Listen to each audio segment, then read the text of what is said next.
गंगा नदी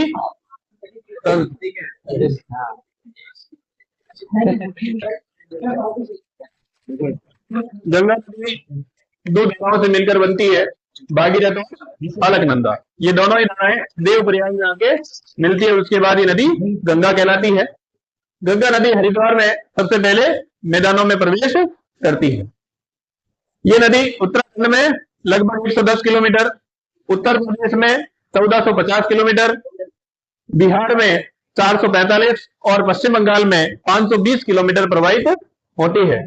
और अंत में ये नदी दो भागों में बढ़ जाती है, एक भागीरथ और दूसरी पद्मा। बांग्लादेश में गंगा को पद्मा कहा जाता है, और इसी पद्मा नदी में ब्रह्मपुत्र नदी, जिसे बंगाल पश्चिम बांग्लादेश के अंदर जमुना कहा जाता है, जमुना और पद्मा दोनों मिलके क्या कहलाती है? मेघना।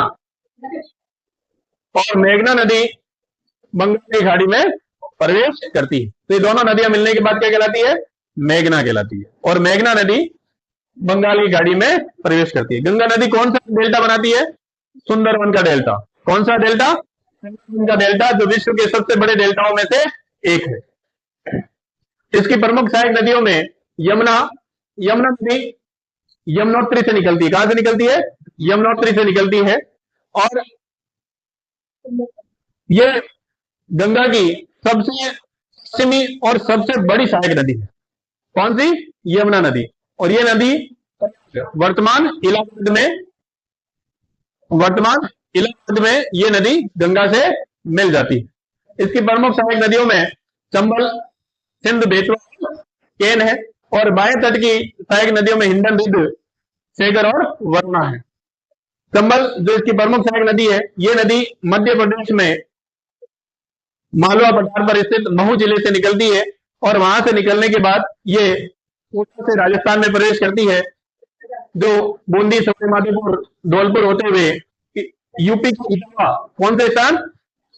इटावा में नदी यमुना से मिलती है।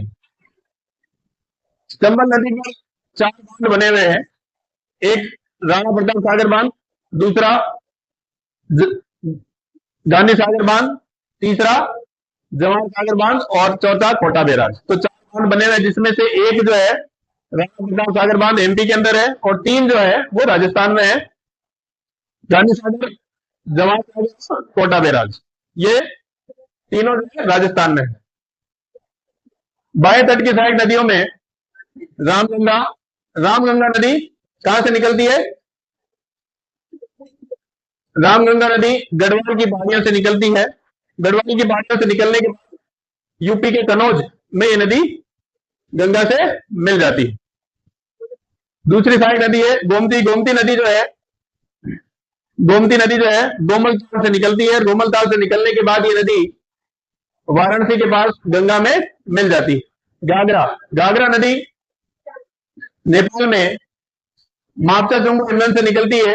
और मापचा चुंगो हिमनद से निकलने के बाद इस नदी में कुछ सहायक नदी आकर मिलती है, सीला, सेती, बेरी। ये इसकी सहायक नदियां हैं। मैदानों में प्रवेश करने के बाद इस नदी में शारदा नदी बाराबंकी के पास आकर मिलती है, और अंत में ये नदी छपरा के पास गंगा में मिल जाती है। शारदा नदी को सरयू नदी भी कहा जाता है। और ये नदी नेपाल में मिलान हिमनद से निकलती है, जहां इसे गौरी गंगा कहा जाता है। ये नदी भारत और नेपाल सीमा पर प्रवाहित होती है, जहां इसे काली गंगा कहा जाता है। प्रश्न आ जाए कि कौन सी नदी है जो भारत और नेपाल सीमा पर प्रवाहित होती है, तो वो शारदा नदी है, सरयू नदी है, गौरी गंगा है, एक ही नाम है ना। और अंत में ये नदी बाराबंकी के पास घाघरा नदी में आकर मिलती है। गंडक नदी जो है धौलाश्री और माउंट एवरेस्ट चोटियों के बीच से निकलती है और 2 धाराओं से बनती है। दोनों काली गंडक और त्रिशूल गंगा, इन दोनों ही धाराओं से गंडक नदी बनती है। और ये नदी सोनपुर के निकट गंगा में मिलती है। कोसी नदी माउंट एवरेस्ट, जो विश्व का सबसे ऊंचा क्या है, पर्वत चोटी है, उसके उत्तर से गुसाई थान से निकलती है। ये नदी जो है एक पूर्ववर्ती नदी भी है। क्या है? पूर्ववर्ती नदी। क्या होती है पूर्ववर्ती नदी? जो पर्वत श्रृंखला के बनने से पहले भी वहां प्रवाहित हो रही थी और बाद में भी वहीं से प्रवाहित हो रही है, तो ऐसी नदियों को पूर्ववर्ती नदियां कहा जाता है। ठीक है, तो गुसाई धाम से निकलने के बाद इसे क्या कहते हैं? अरुण नदी कहते हैं। और अरुण नदी में दो धाराएं आकर मिलती है, सोन कोसी और तमुर कोसी। ये दोनों ही धारा मिलने के बाद ये नदी क्या कहलाती है? सप्त कोसी। और अंत में मणिपुर मणिहारी के निकट गंगा में मिल जाती है। महानंदा, महानंदा गंगा के बाएं तट की सबसे अंतिम सहायक नदी है, जो दार्जिलिंग से निकलती है। दार्जिलिंग से निकलकर उसके बाद ये गंगा में मिलती है। और इस नदी के मिलने के बाद ये गंगा नदी दो धाराओं में बढ़ जाती है, एक भागीरथी और दूसरी पद्मा। सोन नदी ये दक्षिण से आने वाली भारत की सॉरी गंगा की सबसे प्रमुख नदी है। किधर से? दक्षिण से। दक्षिण से आने वाली गंगा की प्रमुख सहायक नदी है, जो कहां से निकलती है? अमरकंटक से निकलती है और आगे के निकट गंगा में मिलती है। दामोदर, दामोदर भी गंगा की सहायक नदी है, जो कि छोटा नागपुर पहाड़ से निकलती है और हुगली में मिलती है। दामोदर नदी को बंगाल का शोक भी कहा जाता है, क्योंकि ये अपना मार्ग परिवर्तित करती रहती है। लेकिन दामोदर घाटी परियोजना के कारण वर्तमान में दामोदर नदी को कंट्रोल में कर लिया गया है। कोसी को बिहार का शोक कहा जाता है और दामोदर को बंगाल का शोक कहा जाता है। इस पूरे क्षेत्र, गंगा का जो अफवाह क्षेत्र है वो 8.6 लाख वर्ग किलोमीटर है, जो भारत का सबसे बड़ा अफवाह क्षेत्र है। क्या है? भारत का सबसे बड़ा अफवाह क्षेत्र। ठीक है, तो ये था आपके गंगा नदी तंत्र। ब्रह्मपुत्र नदी तंत्र। ब्रह्मपुत्र नदी का उद्गम मानसरोवर झील में के निकट चेमा यमुनों हिमनद। कौन सी झील? मानसरोवर झील। मानसरोवर झील में चेमा यमुनों हिमनद से निकलती है। यहां से निकलने के बाद इसे तांगपो क्या कहते हैं? तांगपो नदी कहते हैं, जिसका अर्थ होता है शोधक। ये नदी लगभग तिब्बत में 1200 किलोमीटर प्रवाहित होती है। हाँ, 1200 किलोमीटर होने के बाद ये नदी अरुणाचल प्रदेश में निकट भारत में प्रवेश करती है। कहां पर? अरुणाचल प्रदेश में सादिया के निकट भारत में प्रवेश करती है। भारत में प्रवेश करने के बाद इसमें दिसंग, सुबनसिरी, कामेग, मानस, संकोच और तीस्ता नदी इसके बाएं तट पर आकर मिलती है। और इस नदी पर एक द्वीप स्थित है, जिसका नाम है मांजोली द्वीप। ये द्वीप विश्व का दूसरा सबसे बड़ा नदी द्वीप है। असम सरकार ने इसे जिला घोषित किया है। असम सरकार ने इसे जिला घोषित किया है। तो ऐसा नदी द्वीप जो जिला है वो विश्व का एकमात्र यही है, मांजोली द्वीप। ठीक है, ये जिला भी है, विधानसभा क्षेत्र भी है। यहां से विधायक चुनाया जाता है, लोग भी रहते हैं। पारिस्थितिकी की दृष्टि से भी ये द्वीप बहुत महत्वपूर्ण है और राजनीतिक दृष्टि से भी महत्वपूर्ण है। ये दूसरा विश्व का बड़ा नदी द्वीप है। पहला जो द्वीप है वो महाराजा द्वीप है, ये अमेजन नदी पर है। कहां पर है? अमेजन नदी दक्षिण अमेरिका में है। ठीक है। सुबनसिरी इसकी सबसे बड़ी सहायक नदी है। सुबनसिरी इसकी सबसे बड़ी सहायक नदी है। ये नदी अरुणाचल प्रदेश, असम होते हुए धुबरी के निकट, कहां पर? धुबरी के निकट 90 डिग्री का कोण बनाते हुए बांग्लादेश में प्रवेश करती है। धुबरी के निकट 90 डिग्री का कोण बनाते हुए बांग्लादेश में प्रवेश करती है। बांग्लादेश में इसे क्या कहते हैं? जमुना कहते हैं। इस जमुना नदी में बराक नदी आकर मिलती है और बराक नदी के बाद में पद्मा नदी, बराक के बाद में पद्मा नदी। जब पद्मा नदी इसमें आकर मिलती है तो उसके बाद में इसे मेघना कहा जाता है। क्या कहा जाता है? मेघना कहा जाता है। और मेघना के नाम से ये बंगाल की खाड़ी में गिरती है और ये विश्व का सबसे डेल्टा, सुंदरबन का डेल्टा बनाती है। ठीक है, तो गंगा और ब्रह्मपुत्र नदियां मिलकर विश्व का सबसे बड़ा डेल्टा बनाती है। ठीक है, तो ये था आपके ब्रह्मपुत्र नदी तंत्र। बराए दीपिए भारत की नदियां। प्रायद्वीपीय भारत की सभी नदियां जो है बारहमासी नहीं है, पूरे साल प्रवाहित नहीं होती है, मानसून ऋतु में ही ये प्रवाहित होती है। महानदी, महानदी का उद्गम छत्तीसगढ़ की जो राजधानी है रायपुर, है ना, छत्तीसगढ़ की राजधानी रायपुर के सिहावा, कहां से, सिहावा से इसका उद्गम होता है और ये नदी 851 किलोमीटर प्रवाहित होते हुए त्रिवेंद्रम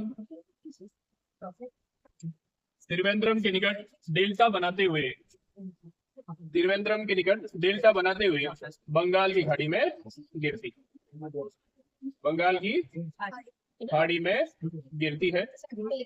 इस नदी का कुल अफवाह क्षेत्र जो है वो 1.42 लाख किलोमीटर स्क्वायर है, 1.42 लाख वर्ग किलोमीटर है, जिसमें से 53% अफवाह क्षेत्र जो है एमपी और छत्तीसगढ़ में, एमपी और छत्तीसगढ़ में है, और 47% भाग ओडिशा में। दूसरी है गोदावरी नदी। गोदावरी नदी का उद्गम महाराष्ट्र में नासिक से होता है। ये नदी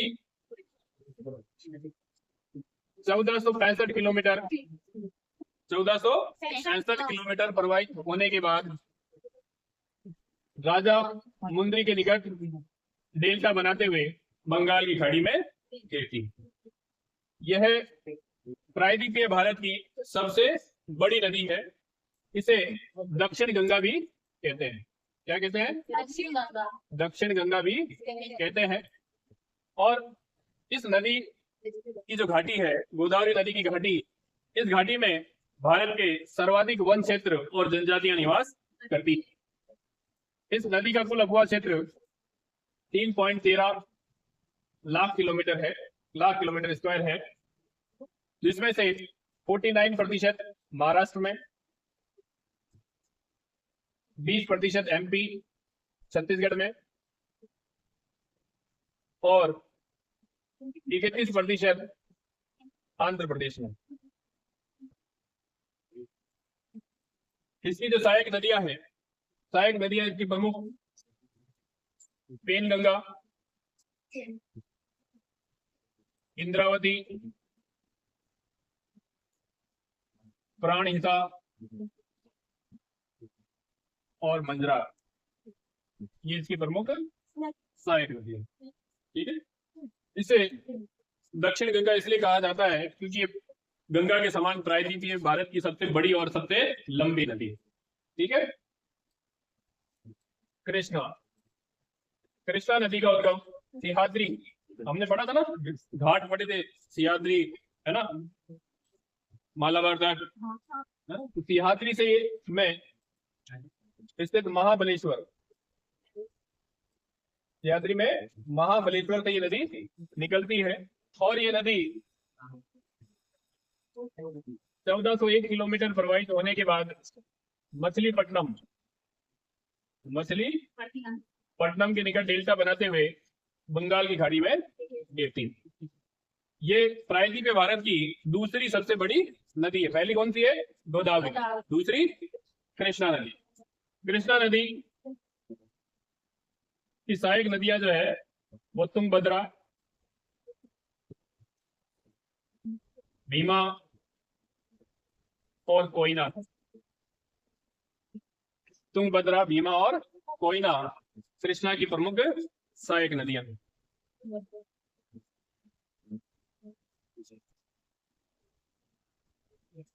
कावेरी, कावेरी नदी कर्नाटक के कोगाड़ू जिला, कौन सा? कोगाड़ू जिला में स्थित ब्रह्मगिरी पहाड़ियों से होती है इसकी उत्पत्ति। कौन सी पहाड़ियां? ब्रह्मगिरी की पहाड़ियों से इसकी उत्पत्ति होती है और ये नदी 800 किलोमीटर प्रवाहित होने के बाद बंगाल की खाड़ी में गिरती है। कितना? 800 किलोमीटर। इस नदी का कुल अफवाह क्षेत्र 81,155 किलोमीटर है, जिसमें से 3% केरल में, 44% कर्नाटक में और 56% तमिलनाडु में। 56 तमिलनाडु में है। इस नदी की प्रमुख विशेषता यह है कि ये नदी प्रायद्वीपीय भारत की नदियों में से सबसे महत्वपूर्ण इसलिए है क्योंकि ये नदी पूरे साल चलती है, और पूरे साल चलने का कारण इसका यह है कि ये नदी जो है 2 मानसूनों से जल प्राप्त करती है। एक दक्षिण पश्चिम मानसून जो भी वर्तमान में चल रहा है ना, दक्षिण पश्चिमी मानसून, और दूसरा उत्तर पूर्वी मानसून। इन दोनों ही मानसून से ये वर्षा प्राप्त करती है, इसलिए पूरे साल प्रवाहित होती है। दक्षिण पश्चिम मानसून जो भी गर्मियों में चलता है ना, जून से लेकर अक्टूबर तक, और उत्तर पश्चिमी मानसून जो है ये आपके अक्टूबर से लेकर दिसंबर तक जो चलता है, इससे ये वर्षा प्राप्त करती है, इसलिए पूरे साल चलती है। ये नदी सबसे दक्षिण भारत की पवित्र नदी मानी जाती है, ठीक है ना, तो इसलिए इसे दक्षिण भारत की गंगा भी कहा जाता है ना। ये दक्षिण की गंगा, दक्षिण भारत की गंगा।